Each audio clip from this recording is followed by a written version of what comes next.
Super. It's good morning, Ian Siragher. Welcome to Yellow Shelf. Hi, thank you. Thank you very much. And good evening to you. Yes, I love that we're in different hemispheres. Ian, congratulations. Your book is out now. It's called The Ghostwriter. Congratulations. Tell us all about the book. Thank you. Well, the ghostwriter, I actually started the ghostwriter during COVID, so some time ago. And at the time, I was writing short stories, mainly for a friend of mine who we normally met up to do ceramics together, but we're 115 miles apart. We couldn't meet up. So I started jotting down short stories, two, 3,000 words, that type of thing. And I was knocking them out every ten, 15 minutes. No, a couple of hours, that's done and dusted. Yeah, Anyway, an idea came to me, and it was just a single question, which I don't want to reveal here because actually sure. it's one of the twists in the book.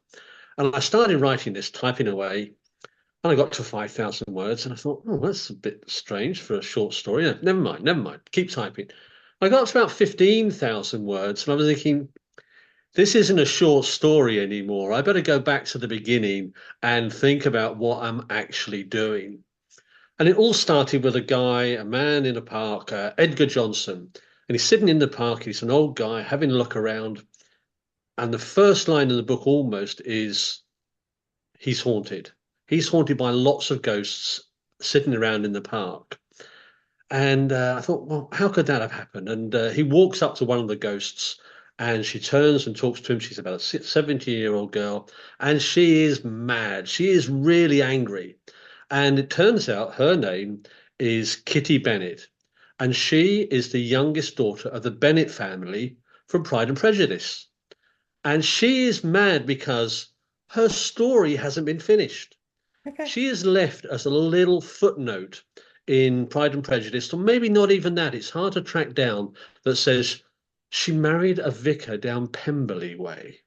She is not happy about being left as a footnote. She stamps her foot. She is complaining and she is demanding of Edgar, write my story. This is why we're haunting you. All of the ghosts around here, they want their stories written.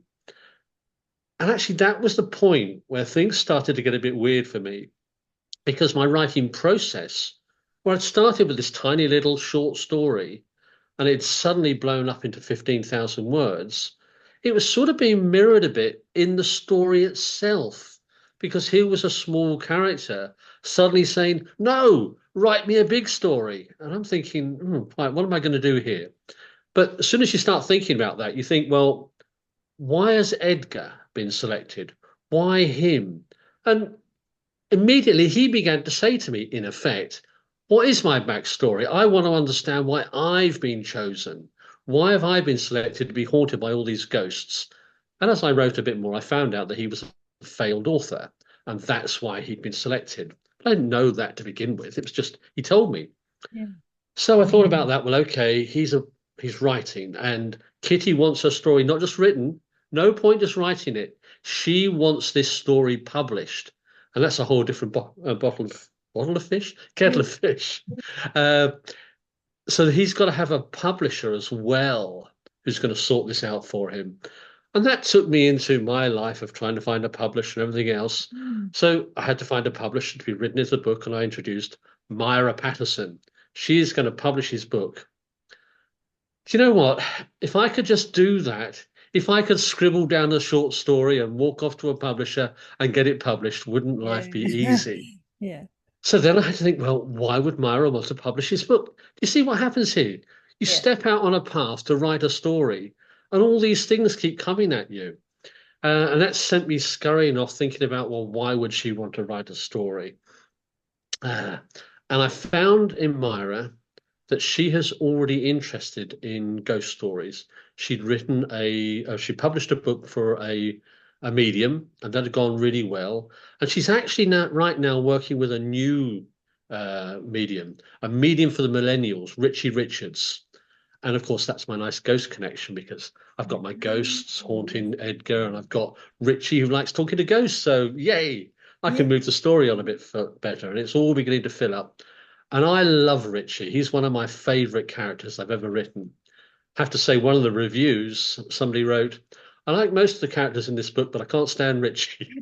He's too pompous. But I like him. He's got guts and grit, and he's got a whole new way of talking to ghosts. But then again, you see, this is what happens. You start to write a character, but then they want to talk to each other, and they've got to be introduced to each other, and they've all got their demands as to what they're going to do. And all the time, just starting with this short story, all this other stuff keeps coming out. But Yeah. never mind. I've now got my ghosts, and they're all walking and chatting, and Edgar's busy writing his stories, and Richie's in the background bringing ghosts into it. And that's not very good because this is a story. Something interesting has got to happen. It's all not just a history. So you need a villain. So I had to look around, and out came Father Ferapont, wandering out of the background of the ghosts. Father Ferapont is he's what they call the mad monk in the Brothers Karamazov. He is not a very nice character. And he's got a bigger challenge for Edgar. He doesn't want his new future written. When he's written in the Brothers Karamazov, he's already 70. He's not got very far to go, let's face it. What he wants is his past to be rewritten. He doesn't like being mad. He wants Edgar to write a time when he was sane. Yes. And that's much harder. And again, it took me into the book into writing, because I'm thinking, I start a story, I go from A to B to C to D to E. And once you've written that book, you're pretty much stuck with it. His story had already been written. Somehow, Edgar has to try to write a past which still ends up on the right page of the book itself. That becomes really challenging and actually almost impossible. And Father Ferapont is getting worse and worse, and he becomes quite the nastiest character I think I've ever written in any of my stories. So that was interesting. Again, he turned out to be a lot worse than I thought. And my sister-in-law actually stopped reading the book because she didn't like Father Ferapont. She said it was a bit too much. I mean, I think it wasn't that Um, bad, really. Now, Ian, let's talk about how would you best describe this book? So we've dived into some characters. Talk to us. I read a review about your book could be described as a modern psychological horror. Is that like how are you going to put this as a genre for the audience? Uh, it's a book about books. I'm not quite sure what genre is. There's certainly a ghost story in it, Yeah, sure. but I think mostly it is a bit of a meditation on what it is like to write and Sure. how stories develop. And that sort of leans into how our own personal stories Sure. develop as well. Yeah. Because what I find in writing this is I didn't have as much control as I thought.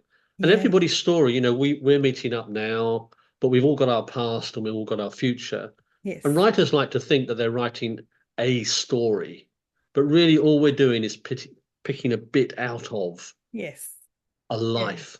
Yeah. So I think it's a meditation on life in that Yeah. Oh, respect and that's a where life good. takes us. Yes, that's a new genre for us. And Ian, tell us a Yeah. bit about you as an author. You mentioned you write a lot of short stories.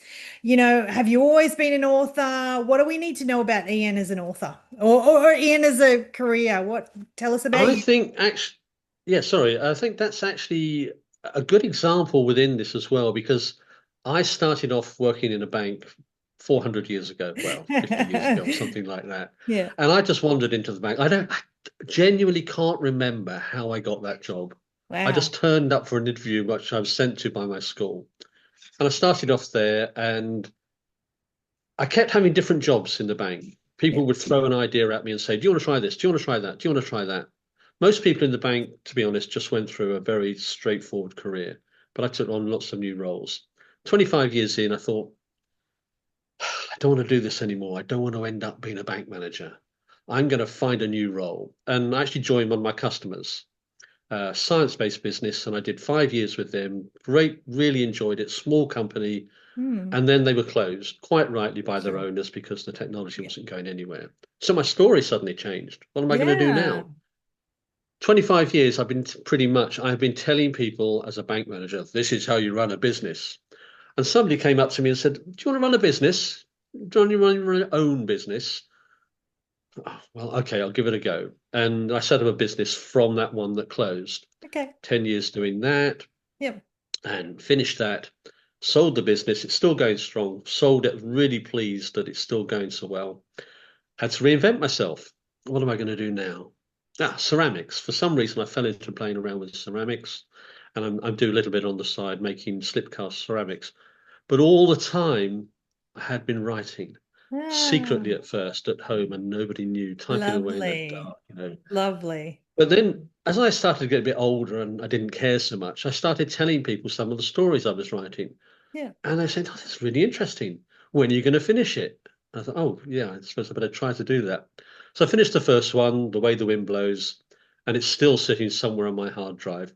It's still a mishmash of Ah, there's bits and pieces of ideas. plenty of But from there, I time. then started Yeah. writing properly. So for 10 years, I've been Hmm. trying to work on proper story writing. Ah, love that backstory, Ian. Ian, if we're listening, if we're watching, if we're curious about the Ghost Riders, if we're curious about connecting with you, I know you've got a website. Point us in the direction of how we kind of connect with you and your books, even your previous work. Is that the best place, your website? Yeah, certainly. IanSiragher.com. So that's Ian, IAN, S for sugar, IRA, G for George, H for Henry, Yep. ER.com. And then also, if you search Ian Siragher on Amazon, my three books come up there as well. Ah, Just got my own search. I didn't realize you could just put my author name in, it came up. That clever. was great today. Yes. And that's got The Ghostwriter, also The Three Wives of Charlie Mellon, and my very first novel, which is The Boy Behind the Glass Screen. And they're all very different. One's speculative, one's a comedy, and there's The Ghostwriter, which is something, We'll for want of a we'll better we'll let the phrase. audience give you feedback on what they think the genre might be.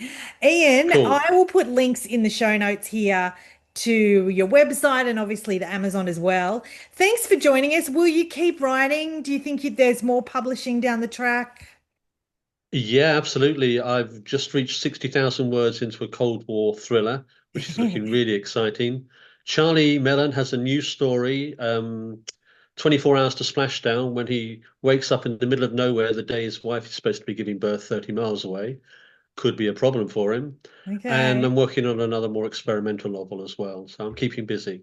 Well, it sounds like you potentially could come back on Yellow Shelf in the future, Ian. I would love to have you and support you in the future. That would be great. Thank you very much. And thanks for the opportunity to be on Yellow Shelf. I've really enjoyed it. My pleasure. Cheers, Ian.